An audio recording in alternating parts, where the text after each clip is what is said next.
माता जानकी जी ने वाल्मीकि बाबा से पूछा, गुरुदेव एक बात पूछना चाहते हैं। बोलिए, क्या है?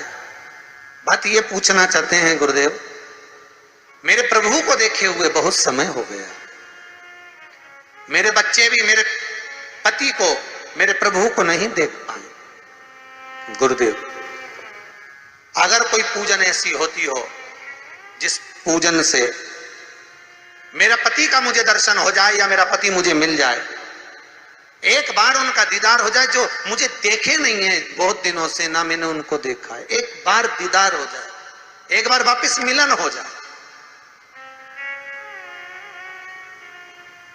जिस व्यक्ति का कोई कार्य सिद्ध नहीं हो रहा है, कोई कार्य अटक गया है, मिलन नहीं हो रहा है, कोई अदालत तक में बात पहुंच गई है और मालूम पड़े संबंध टूटने वाला है, लग रहा है कि ये ससुराल वाले नहीं रख रहे, या लग रहा है कि ये संबंध हमारा खराब होने वाला है, उस व्यक्ति को ये व्रत 9 दिन के धारण कर लेना चाहिए, जो माता जानकी जी ने वाल्मीकि बाबा से पूछ कर करा था,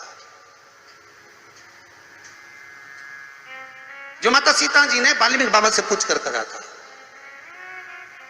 तो वाल्मीकि बाबा ने कहा, जानकी अये सीते सुनो, एक व्रत है, एक उपवास है, एक व्रत है, एक साधना है, अगर वो तुम कर लोगी 9 दिन तक तो ये पक्का है कि तुम्हारे पति के दर्शन तुम्हें हो जाएगा, और तुम्हारे पुत्रों को भी तुम्हारे पति का दर्शन हो जाएगा, उनके पिता का दर्शन हो जाएगा। ठीक है, क्या उपाय?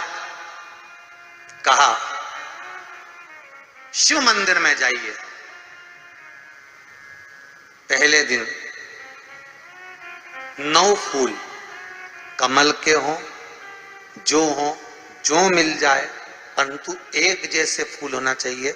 ये नहीं कि आज तुमने गुलाब का चढ़ाया, कल कमल का चढ़ा दिया, परसों गेंदा का चढ़ा दिया, नरसों चमेली का चढ़ा दिया, फिर रात रानी का चढ़ा दिया, ऐसे फूल ना चढ़ाए, एक जैसे फूल 9 दिवस तक। सीते, हे जानकी, हे पुत्री, शिव मंदिर में जाकर अपने पति का स्मरण कर कर, कार्य का स्मरण कर कर 9 फूल प्रथम दिन घी का दिया लगाकर आप भगवान शंकर को कामना कर कर समर्पित करती हो, दूसरे दिन वही फूल दुगने हो जाना चाहिए 18। तीसरे दिन फिर 9 जोड़ लो 27, फिर 9 जोड़ लो, फिर 9 जोड़ लो, जोड़ते जोड़ते 90 दिन 81, कितने हो गए? ऐसे पुष्प शंकर भगवान को समर्पित करना। 10वां दिन होगा, पुत्री शिव कृपा करेंगे और तुम्हें अपने पति का दर्शन जरूर होगा। कर सकती हो? सीता जी बोली, कर तो लूंगी, पर दिक्कत एक है। क्या? इतने में फूल चढ़ाऊं और फूल नहीं मिले तो? इतने में वहीं पर लव खड़ा हुआ था, पुत्र लव खड़ा हुआ था। उसने कहा, मां चिंता क्यों करती है, फूल मैं ला कर दूंगा, तू तो बस व्रत धारण कर। यही गुप्त नवरात्रि का व्रत, इसी आषाढ़ी नवरात्रि का व्रत मां जानकी ने करना प्रारंभ करा, और पुष्प लाने के लिए लव जाता। पहले 9 फूल तो आश्रम में मिल गए, दूसरे 27 फूल, 18 फूल भी आश्रम में मिल गए। धीरे धीरे धीरे धीरे जब 5 दिन हो गए, पुष्प की संख्या कम पड़ने लगी, तो लव को मालूम पड़ा कि मेरी माता को पूजन करने में दिक्कत हो रही है, पुष्प नहीं मिल रहा है। चिंता मत कर मां, अब तो कहीं से भी ला कर दूंगा तो दूंगा। और गया लव, गया।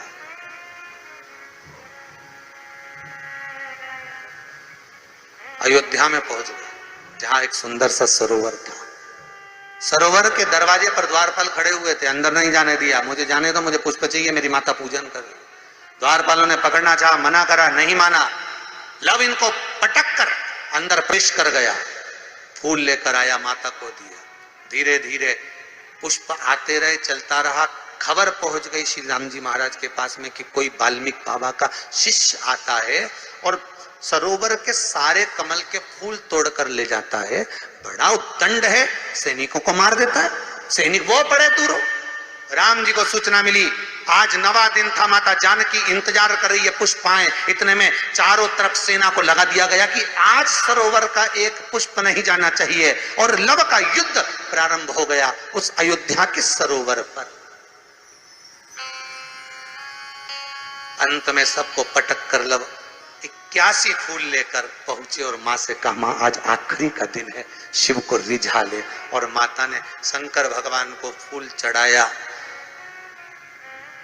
10वें दिन सूचना आ गई वाल्मीकि बाबा के पास में, तुम्हारा कोई शिष्य है लव, बड़ा उद्दंडी है, या तो उसको लेकर आओ, नहीं तो हमारी सेना उसको पकड़ने के लिए आ रही है। और किस माता का पुत्र है उस माता को भी लेकर आना, और किस भाई का भाई है वो उसको भी लेकर आना। और गुरुदेव आपने बालक को क्या सिखाया कि वो इतनी उद्दंडता कर रहा, आप भी आना, नहीं तो हम सेना लेकर पहुंचे। वाल्मीकि बाबा ने लिखकर पहुंचा दिया, चिंता मत करो हम पूरे ही आएंगे। वाल्मीकि बाबा को तो मालूम था व्रत पूरा हो चुका है तो दर्शन तो होना ही है, भले कैसे भी हो, भले लड़ाई से हो, विवाद से हो, पर खबर तो आ गई ना, समझौता की कड़ी तो जुड़ गई ना। भगवान वाल्मीकि बाबा समझ गए, सीता जी से कह दिया तेरा व्रत पूर्ण हो गया बेटा, अब तू कल तैयारी कर चलने की। और लव को लेकर पहुंचे, सीता जी को देखा, पुत्रों का स्मरण करा, राम जी के नैनों से जल बह गया। वाल्मीकि बाबा सीता से कहते हैं, इसको कहते हैं साधना, इसको कहते हैं तप, इसको कहते हैं साधना। आप भी कर सकते हो। आनंद रामायण का यह प्रसंग वर्णन करता है कि हम भी क्यों ना कर सकते। 11 तारीख से 19 तारीख तक गुप्त नवरात्र चालू होंगे। गुप्त नवरात्र करो, आराधना, कुछ नहीं तो एक फूल तो शंकर को चढ़ाना चालू करो, कम से कम एक पुष्प तो चढ़ाओ।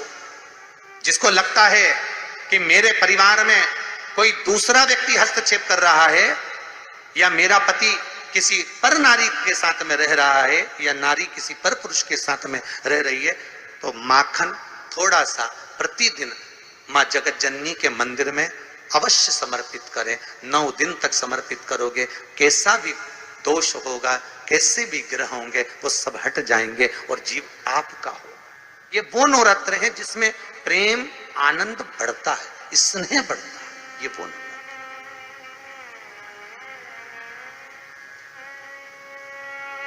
ये कोई साधारण नवरात्र नहीं है।